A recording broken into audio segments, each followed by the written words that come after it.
Hello students, आज हम बात करेंगे एक्सरसाइज नंबर 6.5 की। 6.5 नंबर की जो एक्सरसाइज है बेसिकली वो पाइथागोरस थ्योरम पे से टोटली डिपेंडेंट है। पाइथागोरस थ्योरम पे मैंने पिछले लेक्चर में आपको पाइथागोरस थ्योरम के बारे में बताया था। पाइथागोरस थ्योरम, तो इस थ्योरम से रिलेटेड ये पूरी एक्सरसाइज है। पाइथागोरस थ्योरम क्या था आपको ये बताया था मैंने कि किसी भी राइट एंगल ट्रायंगल में जो 90 डिग्री की अपोजिट साइड होती है जिसको हाइपोटेन्यूज कहते हैं, हाइपोटेन्यूज का स्क्वायर अदर टू साइड्स का स्क्वायर का सम होता है। मतलब अदर टू साइड्स में एक को परपेंडिकुलर दूसरे को अगर हम बेस कह दें और ये मान लीजिए हाइपोटेन्यूज है तो perpendicular square plus base square ये रिलेशन होता है, ठीक। या फिर एबीसी अगर आप नाम देते हैं तो AC square equal to BC square plus AB square, इस तरीके से आपको मिलता है। ये मैंने आपको पिछले लेक्चर में आपको बताया था पाइथागोरस थ्योरम के बारे में। आज हम इसी थ्योरम से रिलेटेड जो है कुछ क्वेश्चंस की बात करेंगे। एक्सरसाइज नंबर 6.5 है और आइए बात करते हैं कुछ क्वेश्चंस की। जैसे क्वेश्चन नंबर 1 है, फर्स्ट क्वेश्चन इसमें बताया गया है कि side of triangles are given below, determine which of them are right triangles in case of right triangle write the length of hypotenuse। Question कह रहा है कि एक ट्रायंगल है, उसकी साइड्स मतलब ट्रायंगल्स की साइड दी गई हैं, आपको ये बताना है कि वो राइट एंगल ट्रायंगल है या नहीं है। अगर राइट एंगल ट्रायंगल है तो हाइपोटेन्यूज क्या है। तो सबसे पहली चीज तो आपको हम ये बता दें कि हाइपोटेन्यूज किसी भी ट्रायंगल की बिगेस्ट साइड होती है, सबसे बड़ी साइड ही हाइपोटेन्यूज होती है। अगर वो राइट एंगल ट्रायंगल है जो सबसे बड़ी साइड है वही हाइपोटेन्यूज है। आपने 9th क्लास में ये बात पढ़ी होगी कि बड़े एंगल के सामने की साइड बड़ी होती है, छोटे एंगल के सामने की साइड छोटी होती है ट्रायंगल के केस में। तो चूंकि राइट एंगल ट्रायंगल में सबसे बड़ा एंगल 90 डिग्री होता है, यानी कि उसकी जस्ट अपोजिट साइड जो हाइपोटेन्यूज कही जाती है वही सबसे बड़ी साइड हो सकती है। तो सबसे पहला काम क्या होगा कि हम ये देखें कि क्या ये राइट एंगल ट्रायंगल है या नहीं है। उसके लिए जरूरी क्या होता है कि किन्हीं भी दो साइड्स के स्क्वायर का सम तीसरी साइड के स्क्वायर के इक्वल होना चाहिए। जैसे यहां पर आप देखें, आप साइड दी गई है 7 सेंटीमीटर, पहला क्वेश्चन है। सारे पार्ट्स में नहीं बताऊंगा, आप उसी तरीके से चेक करेंगे। 7 सेंटीमीटर, दूसरा है 24 सेंटीमीटर और तीसरा है 25 सेंटीमीटर। अब आप 7 का स्क्वायर करिए, कितना होता है 49। 24 का स्क्वायर आप करिए, ये 576 होता है। 25 का स्क्वायर आप करेंगे तो ये 625 होता है। अब आप ध्यान से देखें, अगर हम 49 प्लस 76 576 करते हैं तो ये 625 आ रहा है। तो क्या देख रहे हैं आप कि किसी एक साइड का स्क्वायर 25 का स्क्वायर, मतलब रिलेशन आपको मिल रहा है 25 square equal to 7 square plus 24 square, ये मिल रहा है आपको। मतलब दो साइड्स के स्क्वायर का सम तीसरी साइड के स्क्वायर के इक्वल है। देख रहे हैं आप, इसका मतलब ये हुआ कि 100% ये राइट एंगल ट्रायंगल की साइड्स हैं। और राइट एंगल ट्रायंगल की साइड है तो हाइपोटेन्यूज क्या है 25 सेंटीमीटर। हाइपोटेन्यूज क्या होगा 25 सेंटीमीटर। यहां पर भी देखिए कि हमने जो फॉर्मूला लिखा आपको दिया है वो hypotenuse square equal to perpendicular square plus base square है। तो परपेंडिकुलर और बेस तो इंटरचेंज हो सकता है। मान लीजिए हम ऐसे देख रहे हैं तो ये परपेंडिकुलर लग रहा है, ये बेस हो गया। आप इधर से देखिए तो ये परपेंडिकुलर, मतलब वैसे तो परपेंडिकुलर बेस किसी को भी कर सकते हैं। ट्रिग्नोमेट्री में भी आपने ये पढ़ा था कि जिस एंगल के थ्रू हम कैलकुलेशन करते हैं उसकी जस्ट अपोजिट साइड को परपेंडिकुलर कहते हैं, है ना। ये थीटा है तो ये परपेंडिकुलर है, ये थीटा है तो ये परपेंडिकुलर है। ये सारी बातें होती है, ठीक है। तो ऐसे ही इसके जितने भी पार्ट्स हैं सभी को आप चेक करेंगे, आप सबका स्क्वायर करेंगे और फिर ये देखेंगे कि इन्हीं दो का स्क्वायर तीसरे के स्क्वायर के इक्वल तो नहीं है। अगर ऐसा है तो फिर जो सबसे बड़ी वाली साइड होगी वो हाइपोटेन्यूज होगी और वो राइट एंगल ट्रायंगल होगा। क्लियर। तो फर्स्ट क्वेश्चन में आपको इसी टाइप से सारे पार्ट्स को करना है। सभी पार्ट्स गिवन है, फर्स्ट पार्ट मैंने आपको बताया, ऐसे ही अदर पार्ट्स को भी आप चेक कर लेंगे और आपको मिल जाएगा सभी को। जैसे हमारे 386 एक दिया गया है, 386 तो 3 का स्क्वायर क्या होता है 9, 8 का स्क्वायर क्या है 64 और 6 का स्क्वायर है 36, है ना। 386 सेंटीमीटर। तो आप देखिए कहीं भी कोई कॉम्बिनेशन आपके पास ऐसा नहीं है जैसे 9 और 36, क्योंकि भाई दो सबसे बड़ी साइड जो है अगर ये मतलब राइट एंगल ट्रायंगल है तो यही हाइपोटेन्यूज हो सकता है एक, तो इसको छोड़ दीजिए आप। यानी कि इन दोनों के इसका सम इसके इक्वल हो जाना चाहिए अगर ये राइट एंगल ट्रायंगल है। तो आप देखिए कि 9 और 36 तो 45 होता है, 64 के इक्वल नहीं है। मतलब ये किसी भी तरीके से इस सिचुएशन को सेटिस्फाई नहीं करता, पाइथागोरस थ्योरम को सेटिस्फाई नहीं करता। इसका मतलब ये राइट एंगल ट्रायंगल की साइड्स नहीं है। ऐसे ही आपको देखना है कि मतलब किसी भी एक साइड का स्क्वायर अदर टू साइड्स के स्क्वायर का सम अगर नहीं है तो फिर वो राइट एंगल ट्रायंगल की साइड नहीं हो सकती। आइए थोड़ा सा और आगे बढ़ते हैं इसी टाइप के क्वेश्चन से, फर्स्ट सेकंड थर्ड तो मैंने बताया। क्वेश्चन नंबर 4 देख लेते हैं। क्वेश्चन नंबर 4 क्या है इसी एक्सरसाइज का? क्वेश्चन नंबर 4 एक्सरसाइज नंबर 6.5 मैंने यहां पर लिखी हुई है। ये एक्सरसाइज है, एक्सरसाइज नंबर 6.5 एनसीईआरटी के क्वेश्चन है ये। देखिए क्वेश्चन नंबर 4 है, triangle ABC is an isosceles triangle, isosceles right angle triangle at C. अब क्वेश्चन कह रहा है कि जो ट्रायंगल है एबीसी ये एक आइसोसेलेस राइट एंगल ट्रायंगल है। आइसोसेलेस का मतलब जिसकी दो साइड इक्वल होती है। अब दो साइड इक्वल होती है तो इसका मतलब ये साइड इस साइड के इक्वल हो सकती है, क्योंकि हाइपोटेन्यूज तो सबसे बड़ी साइड होती है, और ये चूंकि राइट एंगल ट्रायंगल भी है इसलिए हाइपोटेन्यूज तो किसी दूसरी साइड के इक्वल हो ही नहीं सकती, तो जो बाकी जो दो साइड्स बची वही इक्वल हो सकती हैं। और इसमें जो सी पॉइंट है ये राइट एंगल है। क्लियर? तो एक आपका ए हो जाएगा, दूसरा बी हो जाएगा। तो इस तरीके से एबीसी एक ट्रायंगल है, आइसोसेलेस ट्रायंगल है जो कि राइट एंगल भी है। और आपको प्रूव क्या करना है? टू प्रूव AB स्क्वायर, क्या करना है? To prove AB square equal to 2AC square, 2AC square ये प्रूव करना। तो यहां पर देखिए पहले एक तो एक स्टेटमेंट हो जाएगा। स्टेटमेंट में एक पहला पार्ट आता है गिवन, जो सॉल्व करने का प्रोसेस है। तो गिवन में क्या होता है कि जो क्वेश्चन में आपको बताया गया है ना, गिवन क्या है कि एक ट्रायंगल है, आइसोसेलेस ट्रायंगल है एबीसी, जो जिसमें सी 90 डिग्री, ये गिवन है। ठीक, और ये प्रूव करना है। उसके बाद कंस्ट्रक्शन की अगर जरूरत होती है तो कंस्ट्रक्शन करते हैं, अदरवाइज कंस्ट्रक्शन वाला स्टेप छोड़ देते हैं। और अगला पार्ट हमारा आता है प्रूफ। हम अब प्रूफ देखते हैं। क्या प्रूफ पे क्या करेंगे? लिखेंगे in triangle ABC, in triangle ABC AB square equal to AC square plus BC square, क्योंकि अगर ये 90 डिग्री का एंगल है तो हाइपोटेन्यूज हुआ, और हाइपोटेन्यूज का स्क्वायर अदर टू साइड्स के स्क्वायर का सम हो गया। और यहां पर रीजन लिख देंगे पाइथागोरस थ्योरम, पाइथागोरस थ्योरम। ठीक, पाइथागोरस थ्योरम। अब आप यहां पर लिखेंगे AB स्क्वायर। अब हमारा टारगेट क्या है? हम दिखाना चाहते हैं कि AB square equal to 2AC square. तो जहां पर AC लिखा है वो तो AC रहेगा ही, प्लस जो BC स्क्वायर है इसको भी हम AC स्क्वायर लिख सकते हैं। और यहां रीजन दे देंगे AC इक्वल टू BC। क्यों?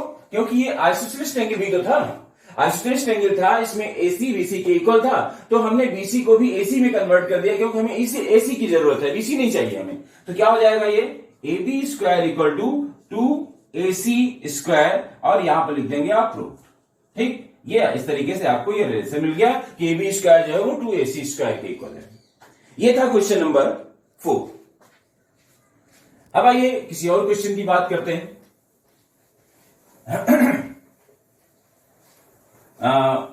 जितने भी क्वेश्चंस होंगे इस एक्सरसाइज में, 6.5 एक्सरसाइज में, सारे के सारे क्वेश्चन पाइथागोरस थ्योरम को टच करते हैं। हालांकि पीछे जो एक्सरसाइजेस आपने पढ़ी उनका भी यूज होगा, लेकिन मेन जो एक्सरसाइज होगी इसके लिए वो होगी पाइथागोरस थ्योरम। आइए कोई और क्वेश्चन ले लेते हैं। 4 लिया, 4 के बाद 6 देख लेते हैं। क्वेश्चन नंबर 6 में देखिए क्या कहा जा रहा है कि triangle ABC is N equilateral triangle of side 2A। अब क्वेश्चन कह रहा है कि एबीसी एक ट्रायंगल है एबीसी, और ये क्या है? ये एक इक्विलेटरल ट्रायंगल है। अब इक्विलेटरल ट्रायंगल है तो इक्विलेटरल ट्रायंगल की तो सभी साइड इक्वल होती है, और क्वेश्चन ये कह भी रहा कि साइड क्या है? 2A। तो ये भी 2A होगा, ये भी 2A होगा, ये भी 2A होगा। फिर क्वेश्चन क्या कह रहा है इसमें?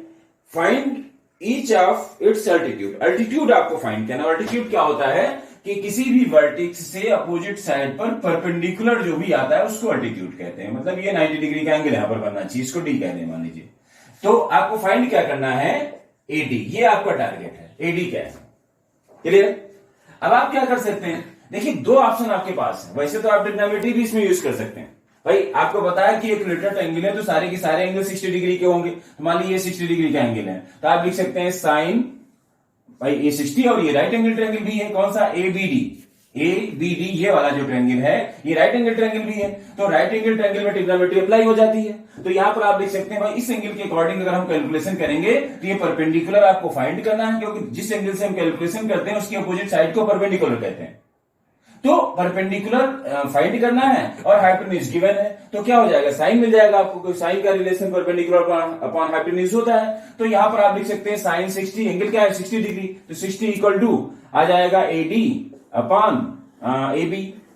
और ये साइन 60 की वैल्यू होती है √3/2 और ये हो गया आपका एडी तो फाइंड करना है, AB 2A है। आप इस 2 से 2A स्मॉल लेटर में 2 से 2 को क्रॉस भी कर सकते हैं ऐसे, और क्रॉस मल्टीप्लिकेशन करेंगे तो एक एडी कितना आ जाएगा √3A, ये एडी आ रहा। तो ये तो हमने यहां पर ट्रिग्नोमेट्री यूज कर दी। अब एग्जाम में तो ये नहीं कहेगा कि आप पाइथागोरस थ्योरम ही यूज करिए, क्वेश्चन कह रहा है कि भाई इसको फाइंड करना है आपको, तो आप ऐसे भी कर सकते हैं। लेकिन मान लीजिए अगर आप पाइथागोरस थ्योरम यूज करें तो आपको पता होना चाहिए कि जब हम परपेंडिकुलर लाइन ड्रॉ करेंगे तो ये जो डी पॉइंट है वो बीसी का मिड पॉइंट होगा। आप चाहें तो इसमें कॉन्वेंसी प्रूव कर सकते हैं, भाई ये एंगल इस एंगल के इक्वल है, क्योंकि इक्विलेटरल एंगल के तो सभी एंगल इक्वल होते हैं। ये 90 डिग्री है, ये भी 90 डिग्री है, तो आप देखिए एंगल साइड AAS, ये एक एक्जिम होती है कॉन्वेंसी की, उस एक्जिम से ये ट्रायंगल इसके कॉन्ग्रुएंट होगा, तब ये वाली साइड इस साइड की इक्वल हो जाएगी। ठीक, अब ये साइड अगर इस साइड की इक्वल होगी तो पूरा ये 2A था, तो ये एक A हो जाएगा, ये भी A हो जाएगा। अब आप पाइथागोरस थ्योरम यूज करिए, तो अगर आप इस ट्रायंगल को ले लें, ट्रायंगल ABD, तो ABD में आपको मिलेगा AB स्क्वायर, क्योंकि AB हाइपोटेन्यूज इसमें, AB स्क्वायर इक्वल टू आ जाएगा AD square plus BD square. Value put करिए, AB कितना है 2A, तो 2A का स्क्वायर हो गया इक्वल टू AD, तो फाइंड करना है आपको AD स्क्वायर प्लस BD कितना है A। अब आप इसको इधर ले आइए, तो 4A स्क्वायर ये यहां पर हो जाएगा, और इधर से A स्क्वायर माइनस करेंगे तो A square equal to AD square, ये हो जाएगा 3A square equal to AD square. इधर से आप स्क्वायर हटाइए, इधर रूट लग जाएगा, तो फाइनली AD की जो वैल्यू आएगी क्या आएगी √3A स्क्वायर। अब चूंकि A स्क्वायर ये तो परफेक्ट स्क्वायर हुआ ना, इसमें A बाहर आ जाएगा, तो AD इक्वल टू कितना हो जाएगा √3 इंटू A, ये आएगा। वही चीज देखिए यहां पर भी हमने निकाली थी ट्रिग्नोमेट्री की हेल्प से, और ये पाइथागोरस थ्योरम से हमने इसको निकाल लिया। तो ये क्वेश्चन नंबर 6 था इस क्वेश्चन इस एक्सरसाइज का। आइए थोड़ा सा और आगे बढ़ते हैं।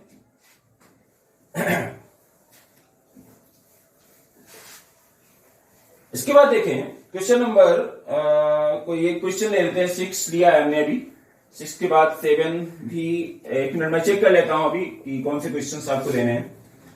देखिए क्वेश्चन नंबर 7 है, prove that the sum of square of the sides of rhombus is equal to the, चलिए इसको भी बता देते हैं। लिखा है prove that the sum of the square of the sides of a rhombus is equal to the square of the sum of the square of its diagonal. ठीक, question ये कह रहा था कि रोम्बस है, रोम्बस क्या होता है, रोम्बस जिसमें सभी साइड इक्वल होती हैं, अपोजिट एंगल्स इक्वल होते हैं, अपोजिट साइड्स पैरेलल होती हैं, ये इसमें सभी side all sides are equal, ये रिलेशन होता है। ये एक हिसाब से स्क्वायर जो होता है, स्क्वायर को थोड़ा सा इस तरीके से टिल्ट करके रोम्बस बनाया जाता है। नेमिंग हमने यहां पर कर दी ABCD, ठीक, और ये इसके डायगोनल्स हो जाएंगे ऐसे, ये मान लीजिए वो पॉइंट पे इंटरसेक्ट कर रहे हैं। आपको पता होना चाहिए कि जो रोम्बस के डायगोनल्स होते हैं वो परपेंडिकुलर बाइसेक्टर होते हैं, मतलब यहां पर 90 डिग्री का एंगल बनेगा। रोम्बस के जो डायगोनल्स होते हैं वो परपेंडिकुलर बाइसेक्टर होते हैं, मतलब ये पार्ट इस पार्ट के इक्वल होगा, ये वाला पार्ट इस पार्ट के इक्वल होगा, और इसमें सभी साइड इक्वल होती है। आपको प्रूफ क्या करना है, इस क्वेश्चन में कह रहा है कि इसकी साइड्स के स्क्वायर का सम, यानी कि AB square plus BC square plus CD square plus DA square, ये किसके इक्वल है, डायगोनल के स्क्वायर का सम इसके इक्वल होना चाहिए, यानी कि AC square plus BD square, ये प्रूफ करना है आपको। ये क्वेश्चन मतलब टारगेट है आपका टू प्रूव, ये पोर्शन है आपका, इसको प्रूव करना है। अब आप कैसे कर सकते हैं ध्यान दें, क्योंकि हम तो राइट एंगल ट्रायंगल को लेकर के ही काम करेंगे। तो जैसे मान लीजिए आप इस पोर्शन को ले लें, है ना, प्रूफ में डायरेक्टली देखिए प्रूफ बता रहा है आपको, बाकी 20 का पोर्शन आप लिख लेंगे। प्रूफ क्या लिखेंगे, इन ट्रायंगल, सबसे पहले आपको एक एक ट्रायंगल लेना पड़ेगा। इन ट्रायंगल AOB मान लीजिए हमने लिया ये वाला ट्रायंगल, तो इसमें ये 90 डिग्री का एंगल है, हाइपोटेन्यूज क्या होगा AB, तो ये हो जाएगा AB square equal to AO square plus BO square. Clear. ऐसे ही दूसरा ट्रायंगल ले लीजिए, इन ट्रायंगल BOC, इस ट्रायंगल पे आ जाइए आप, तो क्या हो जाएगा BC square equal to BO square plus CO square, ये B है यहां पर। ठीक, अब आप ट्रायंगल ले लीजिए, इन ट्रायंगल, इधर का ट्रायंगल ले लीजिए COD, ये वाला ट्रायंगल हमने लिया, तो क्या हो जाएगा CD square equal to CO square plus BO square.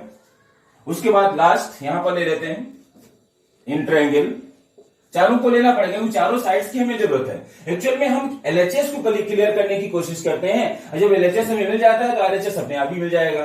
तो हम ये वाला ट्रायंगल ले लेते हैं, ट्रायंगल डीओए, इस ट्रायंगल को लीजिए। तो इसमें ये हाइपोटेन्यूज होगा एडी, तो AD square equal to DO square plus AO square. ठीक, ये लिया। अब ध्यान दीजिए, इसको इक्वेशन नंबर 1 कर दें, इसको नंबर 2 कर दें, इसको 3 कर दें और इसको 4 कर दें। ठीक, चार इक्वेशन हमने फाइंड की। अब यहां पर हम क्या करेंगे, इन इक्वेशन को इक्वेशन 1 प्लस 2 प्लस 3 और प्लस 4 कर दें। चारों इक्वेशंस को अगर हम ऐड कर दें तो क्या रिलेशन मिलेगा भाई, हमारा जो एलएचएस वाला पार्ट है वो मिल जाएगा आपको। भाई चारों इक्वेशन को जब हम ऐड करेंगे तो क्या हो जाएगा, ये A B square plus B C square plus C D square plus D A square, ये तो एलएचएस हो गया, इक्वल टू आरएचएस में क्या आएगा। ध्यान दीजिए, एओ स्क्वायर यहां पर है और एक बार एओ स्क्वायर यहां आया होगा, यहां पर देखिए फोर्थ इक्वेशन में एओ स्क्वायर आया है। ऐसे ही डीओ स्क्वायर एक बार यहां आया है, एक बार यहां आया है। सीओ स्क्वायर एक बार यहां है, एक बार यहां है। डीओ यहां पर भी है तो डीओ यहां पर। तो आप क्या देख रहे हैं कि जितने भी टर्म्स हैं हर एक टर्म 2 टाइम्स आया। जब हम ऐड करेंगे तो आपको यहां पर मिलेगा 2 square plus 2 BO square plus 2 CO square और प्लस 2 डीओ स्क्वायर, ये रिलेशन आपको मिलेगा। आइए ये यहां से ऐसे कर देते हैं, तो ये हो गया। थोड़ा सा ऊपर इरेज करना पड़ेगा हमें, क्योंकि स्पेस नहीं मिल पा रहा है हमें। तो मान लीजिए हमने यहां पर इसको हटा दिया, यहां से भी हटा देते हैं, इसकी जरूरत नहीं है। अब हम क्या देख रहे हैं, हमें क्या मिला भाई, एलएचएस तो होगी ही गया, A B square plus B C square plus C D square plus D A square equal to, इसमें आप 2 कॉमन ले लीजिए।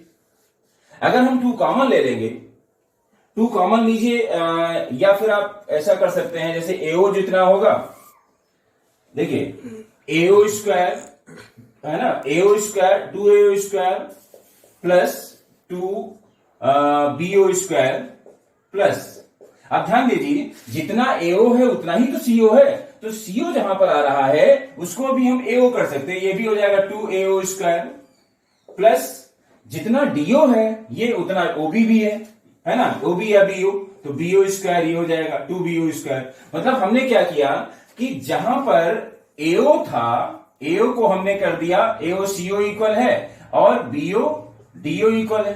तो जहां पर एओ मतलब सीओ था, ये था, वहां पर हमने एओ कर दिया, जहां डीओ था वहां पर हमने बीओ कर दिया। तो देखिए पहले 2 टर्म तो वही है, यहां पर देखिए, और जो ये सीओ था तो सीओ को हमने क्या किया, एओ कर दिया, और जो डीओ था उसको हमने बीओ कर दिया। क्लियर। अब आप देखें यहां पर हो जाएगा 2AO और 2AO, क्या हो गया 4AO का स्क्वायर प्लस ये हो जाएगा 2BO, तो ये 4BO का स्क्वायर हो गया। इसको आप ऐसे भी लिख सकते हैं 2AO का होल स्क्वायर प्लस 2BO का होल स्क्वायर, ऐसे भी तो लिख सकते हैं। और 2AO क्या है भाई, AO और ये भी, मतलब AO का जस्ट डबल क्या होगा, AC बन जाएगा। तो फाइनली क्या बन गया है आपको, ये AC स्क्वायर मिल गया, और जो 2BO है वो BD स्क्वायर बन जाएगा। तो आप देख रहे हैं कि चारों साइड्स के स्क्वायर का सम क्या है, उनके डायगोनल के स्क्वायर के सम के इक्वल है। तो ये इस टाइप से क्वेश्चन था आपका। ठीक, आइए किसी और क्वेश्चन की तरफ बढ़ते हैं, थोड़ा सा इसको रेज कर देते हैं। देखिए क्वेश्चन को मैं एक्सप्लेन कर रहा हूं, इसको अपने आप ही करने की कोशिश करेंगे। मतलब सभी कुछ मैंने बता दिया किस तरीके से आप क्वेश्चन को कैच करेंगे, और बाकी तो आपको करना ही है। बीच के जो क्वेश्चन छोड़ दिए मैंने वो भी आपको ट्राई करने हैं, लगभग सब एक ही टाइप के क्वेश्चन हैं, और सभी में पाइथागोरस थ्योरम यूज होनी है। इस एक्सरसाइज में 6.5 नंबर की जो एक्सरसाइज है उसमें पाइथागोरस थ्योरम ही कंटिन्यू यूज होनी है। क्लियर। आइए किसी और क्वेश्चन की तरफ थोड़ा सा बढ़ते हैं, आइए देख लेते हैं क्या है क्वेश्चन। एक क्वेश्चन नंबर है 15, बहुत ज्यादा पूछा जाता है। 15th नंबर का जो क्वेश्चन, इसके पीछे भी हम देखेंगे, इससे पहले वाले क्वेश्चंस में अगर कुछ बताना है, लेकिन फिलहाल 15 नंबर में बता देता हूं। पहले क्वेश्चन कह रहा है कि in an equilateral triangle ABC, एक यहां पर भी इक्विलेटरल ट्रायंगल है, ठीक है, एबीसी। क्लियर। एबीसी एक इक्विलेटरल ट्रायंगल है। उसके बाद क्वेश्चन कह रहा है कि D is a point on side BC such that BD equal to 1/3 BC, मतलब यहां पर डी पॉइंट होगा ऐसे। अगर हम बीसी के 3 पार्ट्स करें तो उसका एक पार्ट जो बीडी है वो 1/3 है, 1/3 है, मतलब 3 पार्ट करेंगे तो इसका एक पार्ट ये हो गया, 2 पार्ट ये हो गया। क्लियर? अब प्रूफ क्या करना है इसमें? प्रूफ करना है 9AD² इक्वल टू 7AB²। ये प्रूफ करना है, ये टारगेट है आपका। ये क्या है? To proof. ठीक, ये चाहिए आपको। आप करते क्या है इसमें, क्योंकि पाइथागोरस थ्योरम यूज करने के लिए राइट एंगल ट्रायंगल तो होना चाहिए, तो यहां पर एक कंस्ट्रक्शन करेंगे, ऐसे नीचे लाइन लाएंगे ऐसे, और ये आपका ABCD, इसको E कर दीजिए। ठीक, समझ रहे हैं हमारी बात? ये 90 डिग्री का एंगल यहां पर बनेगा, क्योंकि हमने ये अल्टीट्यूड बनाया है। जो AE है, AE परपेंडिकुलर BC, ये कंस्ट्रक्शन मैंने किया। ये कंस्ट्रक्शन वाला देखिए, अब एक एक बात मैं नहीं लिख रहा हूं यहां पर, क्योंकि हमें सॉल्व करना है पूरा क्वेश्चन फटाफट। तो हमने यहां पर ये कंस्ट्रक्शन किया। ये क्या है? कंस्ट्रक्शन है। ठीक, और बाकी क्या करना है? प्रूफ ये करना है। ये हमने कंस्ट्रक्शन किया। अब आप पाइथागोरस थ्योरम्स को लेकर के चलें, तो सबसे पहले आप, क्योंकि पाइथागोरस थ्योरम लेंगे तो राइट एंगल ट्रायंगल तो आपको लेना ही लेना है। अब हमारा टारगेट क्या है? AD, मतलब LHS में कहीं ना कहीं हमें AD की जरूरत है। तो सबसे पहले आप ऐसा करिए, इस ट्रायंगल को ले लीजिए। कौन सा ट्रायंगल? In triangle ADE। अगर हम ये ले ले तो हमें AD तो मिल जाएगा ना। उसके बाद हम इसको चेंज करते चले जाएंगे, तो क्या मिल जाएगा आपका? AD², क्योंकि इस ट्रायंगल में ADE में AD हाइपोटेन्यूज होगा, तो AD² इक्वल टू हो जाएगा AE² प्लस BE²। ठीक, अब देखिए LHS में हमें AD चाहिए, तो AD तो मिल गया। अब कहीं ना कहीं इस पोर्शन को हमें AB में कन्वर्ट करना है, और AB में कन्वर्ट करते करते ये सारा पोर्शन आपको मिल जाएगा, अपने आप मिलेगा। आप ध्यान दें, AD² हमने यहां पर लिखा।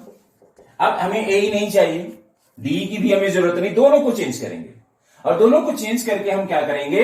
इसको BC में कन्वर्ट कर सकते हैं, क्योंकि डायरेक्टली हमें AB नहीं मिलेगा।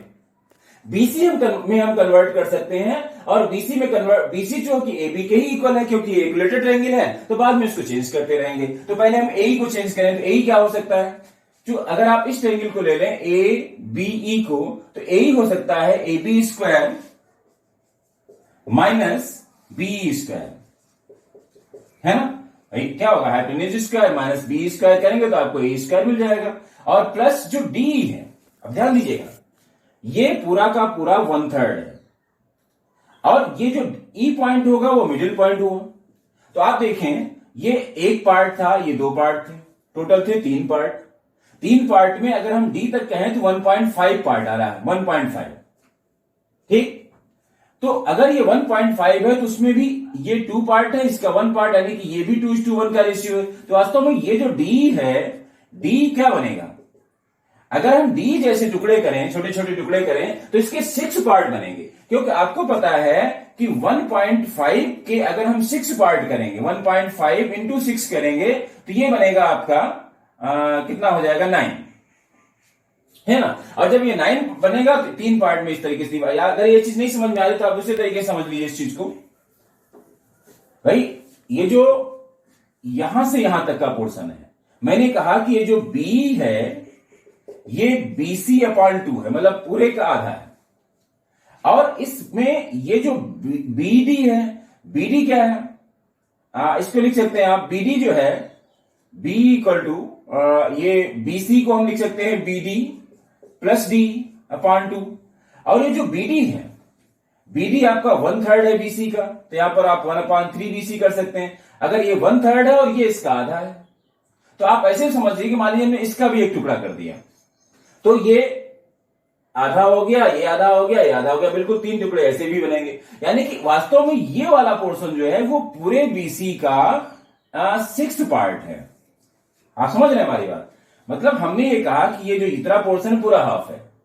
BD जो है वो 1/3 था, BC का 1/3 है, 1/3 यहां पर आपने ऐसे किया, ये इतना पोर्शन 1/3, ये 1/3, 3 पार्ट किए हमने। अब ये जो D है ये 1/3 का भी हाफ है, तो 1/3 और इसका हाफ करोगे तो 1 नीचे 2 और आप मल्टीप्लाई किया तो 1/6 हो गया। यानी कि D जो है वो BC का 1/6 है। तो D को हम चेंज करेंगे और लिख देंगे यहां पर, D को लिखेंगे BC/6 का स्क्वायर। ये हमने चेंज कर दिया DE को। अब आप आगे देखिए, AD² equal to AB² minus BE² आया। B कहां है? बी, अब देखिए बी क्या है, बीसी का हाफ है, तो यहां लिखेंगे माइनस बीसी अपॉन 2, इसका स्क्वायर कर दिया हमने, और प्लस बीसी स्क्वायर अपॉन 36 आ जाएगा। ठीक, अब आप और सॉल्व कर लें तो ये जो AB, देखिए BC और AB तो इक्वल ही है क्योंकि इक्विलेटरल ट्रायंगल है, तो यहां पर लिख देंगे AB square equal to AB square, तो रहने दीजिए, प्लस ये जो BC है ये भी AB हो सकता है, तो यहां पर AB अपॉन 4 का स्क्वायर ऐसे कर सकते हैं, मतलब AB स्क्वायर अपॉन 4 इसको कर सकते हैं। BC को हमने AB में कन्वर्ट कर दिया और स्क्वायर करेंगे तो ऊपर AB स्क्वायर हो जाएगा, नीचे 4, और इधर BC AB कर दीजिए आप, क्योंकि हमें AB स्क्वायर अपॉन 36, क्योंकि हमारा टारगेट ए बी है, बीसी नहीं है, तो हमने पूरा क्वेश्चन ए बी में कन्वर्ट कर दिया। अब आप ध्यान से देखें, यहां पर आपको एलसीएम मिलेगा 36, तो ये हो जाएगा, इधर देख लीजिए, एडी स्क्वायर इक्वल टू, यहां पर आपको 36 एलसीएम मिलेगा, तो ये कितना हो जाएगा भाई, ये तो 36 पूरा का पूरा 36 बनेगा, यहां पर सॉरी माइनस का साइन है, ये माइनस है, तो जो है आपने 36 एलसीएम लिया, तो ये 36 ए बी स्क्वायर माइनस, यहां पर 9 4 जा 36 होता है, तो 9 ए बी स्क्वायर हो जाएगा, और प्लस ए बी स्क्वायर हो गया, तो A D square equal to कितना हो जाएगा भाई, 36 और प्लस 1 37 हुआ, 37 से 9 माइनस कर दीजिए आप, तो 37 से 9 माइनस करेंगे तो आएगा 27 A B square upon 36, cross multiplication आप कर दीजिए। लेकिन इससे पहले आप एक चीज और कर सकते हैं कि ये डिवाइड हो रहा है, 27 और 36 किससे डिवाइड हो जाएगा, जो है 3 से, 3 से डिवाइड हो सकता है 27, और एक मिनट कुछ गलत हो रहा है, मैं चेक कर ले रहा हूं, 36 माइनस 9, 36 प्लस 1 37 हो गया, 37 से 9 माइनस करेंगे आप तो 27 आएगा, ठीक है, तो 27 में 9 A D square plus 7 A B square आ रहा है, शायद कुछ गलत हो रहा है क्या, कि 9 4 जा 4 9 जा और 4 7 जा 28 आएगा, ये 37 माइनस 9, हाँ 28 आएगा, ये थोड़ा सा यहाँ पर ये सब्ट्रैक्शन में गलती हो रही थी, ये 28 आएगा, तो अब आप देखिए कि ये 4 से डिवाइड हो जाएगा, 4 9 जा और 4 7 जा, आप क्रॉस मल्टीप्लीकेशन करेंगे तो यहाँ पर 9 A D square equal to 7 A B square आ जाएगा, ठीक, ये यहां पर ऐसे आ जाएगा, ठीक, यहां पर जब हम इसको 36 प्लस 1 37 माइनस 9 करेंगे तो 28 आएगा, 28 ए बी स्क्वायर। तो इस तरीके से हमने यहां पर आपको क्वेश्चन नंबर 15 बताया। 15 नंबर का क्वेश्चन बहुत ज्यादा पूछा जाता है, इसलिए मैंने यहां पर बताया, और इसमें एक चीज थोड़ा सा ध्यान देनी है, ये जो डी है वास्तव में बीसी का 1/6 होगा, है ना, इस चीज को आप एक बार फिर से समझने की कोशिश करेंगे, ठीक। और अब कोई एक क्वेश्चन और आपको जल्दी से बता देते हैं हिंट के तौर पर, उसके बाद बाकी क्वेश्चंस आप लोग ट्राई करेंगे। 15th नंबर का क्वेश्चन मैंने अभी आपको बताया। 15th नंबर के क्वेश्चन के बाद में कोई एक क्वेश्चन, हालांकि बैक कर लेते हैं क्योंकि आगे तो ऐसे कोई क्वेश्चन है नहीं, और इसी के साथ ये चैप्टर भी फिनिश हो जाएगा। आज के लेक्चर के बाद में ये ट्रायंगल का चैप्टर हो जाएगा, ट्रायंगल के बाद में फिर हम लोग कोऑर्डिनेट ज्योमेट्री की तरफ चलेंगे। नेक्स्ट एक्सरसाइज जो वो होगा, एक क्वेश्चन और ले लेते हैं, कोई भी एक क्वेश्चन, चलिए एक क्वेश्चन नंबर 12 ले लेते हैं। 12 को भी समझने में थोड़ा सा प्रॉब्लम होती है आपको। क्वेश्चन कह रहा है कि 2 poles are height 6 metre and 11 metre. अब ये कह रहा है कि एक 6 मीटर की हाइट है, एक 11 मीटर की हाइट, 2 पोल है, ठीक। ए बी नाम दे दिए, ए बी, और इसको सी डी कर दीजिए। ये 6 मीटर है और ये 11 मीटर है, ठीक है, को समझ लीजिए। क्वेश्चन कह रहा है if the distance between feet of the poles is 12 metre. अब इसके बीच में 12 मीटर का डिस्टेंस है, और क्वेश्चन कह रहा है कि find the distance between their tops. अब इसके टॉप्स के बीच का डिस्टेंस बताना, मतलब एसी आपको बताना, टारगेट क्या है आपका, एसी फाइंड करना। इसके लिए क्या करेंगे, ये 12 है, इसके पैरेलल एक लाइन यहां पर, कंस्ट्रक्शन आपको करना पड़ेगा, A B C D E, इसको कर दीजिए। तो ये जो ईसी है, ईसी परपेंडिकुलर ए बी, ये आपको कंस्ट्रक्शन करना पड़ेगा कि यहां से ऐसे परपेंडिकुलर लाइन लाएंगे, और जो इसके पैरेलल हो जाएगी। अब अगर ये 12 है तो ये भी 12 हो जाएगा, 12 मीटर। तो जो ईसी है, EC equal to B D, ये आपका 12 मीटर हो जाएगा। अब आप इसमें पाइथागोरस थ्योरम लगा लीजिए, फ्रॉम पाइथागोरस थ्योरम,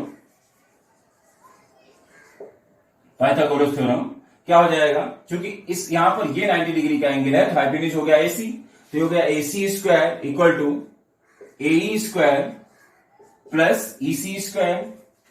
अब AC स्क्वायर, क्योंकि AC हमें फाइंड करना है, AE कितना है, AE भी मिल जाएगा आपको, क्योंकि देखिए ये 6 है तो ये भी यहां से यहां तक 6 हो गया और पूरा 11 है, मतलब ये 5 आएगा, 5 मीटर, तो ये 5 का स्क्वायर हो गया और प्लस 12 का स्क्वायर हो गया, तो AC स्क्वायर इक्वल टू क्या हो गया 25 प्लस 12 का स्क्वायर होता है 144, 144, तो ये हो जाएगा AC स्क्वायर इक्वल टू 169, और या AC इक्वल टू हो गया रूट 169, और ये 13 का स्क्वायर जो कि 169 होता है, इसलिए 13 सेंटीमीटर आएगा।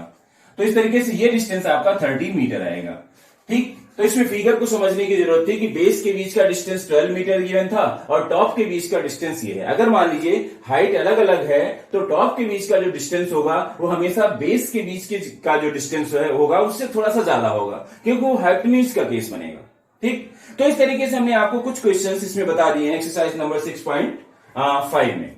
ठीक है, बाकी क्वेश्चंस आप लोग ट्राई करेंगे और हम नेक्स्ट एक्सरसाइज में आपको नेक्स्ट चैप्टर के बारे में बताएंगे और वो होगा कोऑर्डिनेट ज्योमेट्री। स्टार्टिंग से आप उस चैप्टर को समझने की कोशिश करेंगे, क्योंकि पहला जो लेक्चर हमारा होगा वो टोटली बेसिक होगा, उसमें हम बहुत सारी बातें बताएंगे, कोऑर्डिनेट ज्योमेट्री की जरूरत क्या है, कैसे क्या हम उसमें, और मतलब कई सारे जो फॉर्मूले हैं उनका डेरिवेशन कैसे, मतलब कैसे उसको डिराइव करते हैं, ये सारी बातें हम आपको नेक्स्ट लेक्चर में बताएंगे। और चैप्टर का नाम होगा जो है कोऑर्डिनेट ज्योमेट्री, चैप्टर नंबर 7। ठीक है, तो मिलते हैं नेक्स्ट लेक्चर में जो है नए चैप्टर के साथ में, चैप्टर नंबर 7। Thank you.